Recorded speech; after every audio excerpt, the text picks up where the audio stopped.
சிறகடிக்க ஆசையில மனோஜ் இன்னைக்கு மாட்டினாரா இல்லையான்னு பாக்கலாம் வாங்க. முத்து வேலைக்கு போயிட்டு வந்து மீனாவை தேடுறாரு. அப்பாவும் மீனா கிச்சன்ல தான் இருக்காங்க, சுத்தம் பண்ணிக்கிட்டே இருக்காங்க. என்ன மீனா இன்னும் வேலை முடியலையா அப்படின்னு கேட்க, இதோ சுத்தம் பண்ணிட்டு இருக்கேங்க, பாத்திரம் மட்டும் கழுவுனா வேலை முடிஞ்சிருச்சு அப்படின்னு சொல்றாங்க. பாத்திரம் கழுவுற சிங்க பார்த்தா நிரம்பி வலியுது. இது என்ன தட்டெல்லாம் கூட போட்டு வச்சிருக்காங்க, அதை கூட அவங்க கழுவ மாட்டாங்களாமா அப்படின்னு கேட்க, நீங்க பேசாம ரூமுக்கு போங்க, நான் தண்ணி எடுத்துட்டு வரேன், கழுவி வச்சுட்டு வரேன் அப்படின்னு சொல்றாங்க. அப்புறமா ரூமுக்கு போய் அப்பாடா அப்படின்னு காலை நீட்டி உட்கார்றாங்க மீனா. என்ன சமைச்சேன்னு கேட்டதுக்கு சமைச்ச எல்லாத்தையுமே லிஸ்ட் போடுறாங்க. உனக்காக என்ன பண்ண அப்படின்னு கேட்டதுக்கு வேலை பண்ணேங்க அப்படின்னு சொல்றாங்க. சாப்பிட என்ன பண்ண அப்படின்னு கேட்க, மிச்சம் இருந்ததுங்க அதையெல்லாம் சாப்பிட்டுட்டேன் அப்படின்னு சொல்றாங்க. அப்பா கிட்ட சொல்லி வேலைக்கு ஒரு ஆள் போடணும் அப்படின்னு முடிவு இருக்கிறாரு முத்து. கார் வாங்கலான்னு ஷோரூம் போறாங்க ரவியும் ஸ்ருதியும். மனோஜ் எங்கன்னு கேட்க, அங்க இருந்த ஒருத்தர் அப்படி யாரும் இங்க வேலை செய்யலையே அப்படின்னு சொல்லிடுறாங்க. உடனே ரவி மனோஜுக்கு போன் அடிச்சிடறாரு. எங்கடா இருக்க அப்படின்னு கேட்க, ஷோரூம்ல தான் இருக்கேன் அப்படின்னு சொல்றாரு. நானும் ஷோரூம்ல தான் இருக்கேன், நீங்க இல்லையே அப்படின்னு கேக்குறாரு. அவ்வளவுதான், மனோஜ் பதறிடுறாரு.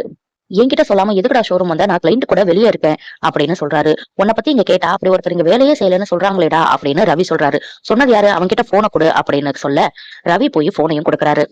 மனோஜ் என்னமோ நிஜமாவே அங்க வேலை செய்யற மாதிரி, ஏய் நான் அங்க சீனியர் எக்ஸிக்யூட்டிவா இருக்கேன், உனக்கு தெரியாதா, வரவங்க கிட்ட இப்படிதான் பேசிட்டு இருப்பியா, காரை வைக்கிறதுக்கு வழி பார்க்காம மத்த விஷயத்தெல்லாம் நோண்டிட்டு இருப்பியா அப்படி இப்படின்னு திட்டிடுறாரு.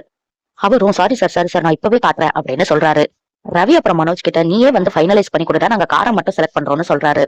மனோஜ் ஐயோ மாட்டிப்போமே அப்படின்னு நினைச்சிட்டு, டே அடுத்த வாரம் சூப்பரா ஒரு கார் வருதுடா, அப்ப வந்து பாரு கம்மியா பண்ணி தரேன் அப்படின்னு சமாளிக்கிறாரு. வீட்டுக்கு வந்து விஜயா கிட்ட, ஐயோ அம்மா இன்னைக்கு ஜஸ்ட் மிஸ், நான் மாட்டிருப்பேன் அப்படின்னு புலம்பிட்டு இருக்காரு. ரோஹிணி, என்ன அம்மாவும் பையனும் ரகசியமா பேசிட்டு இருக்கீங்க அப்படின்னு கேட்க, ஆபீஸ்ல நடந்ததெல்லாம் சொல்லிட்டு இருந்தாமா அப்படின்னு விஜயா சொல்றாங்க. என்கிட்டதான் எதையுமே சொல்ல மாட்டேங்கிறாரு அப்படின்னு ரோஹிணி பேசிட்டு இருக்காங்க. அப்ப ரவியும் ஸ்ருதியும் உள்ள வராங்க. ரவி அவங்க அப்பா கிட்ட, அப்பா மனோஜை பத்தி ஒரு உண்மையை சொல்லணும்பா அப்படின்னு சொல்றாரு. மனோஜும் விஜயாவும் பதறிடுறாங்க. ஐயோ உண்மை தெரிஞ்சிருச்சோ அப்படின்னு.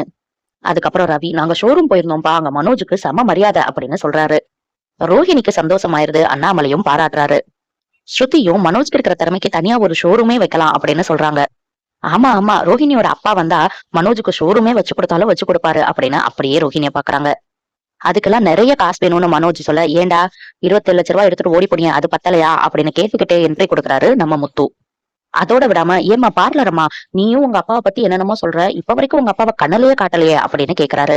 அண்ணாமலையும், ஆமாமா நானே கேட்கணும்னு நினைச்சேன், இப்ப வரைக்கும் உங்க அப்பா வீட்டுக்கும் வரல, ஒரு போன் கூட பண்ணல, ஏன் அப்படின்னு கேக்குறாரு. இதோட இன்னைக்கு எபிசோட முடிச்சுட்டாங்க.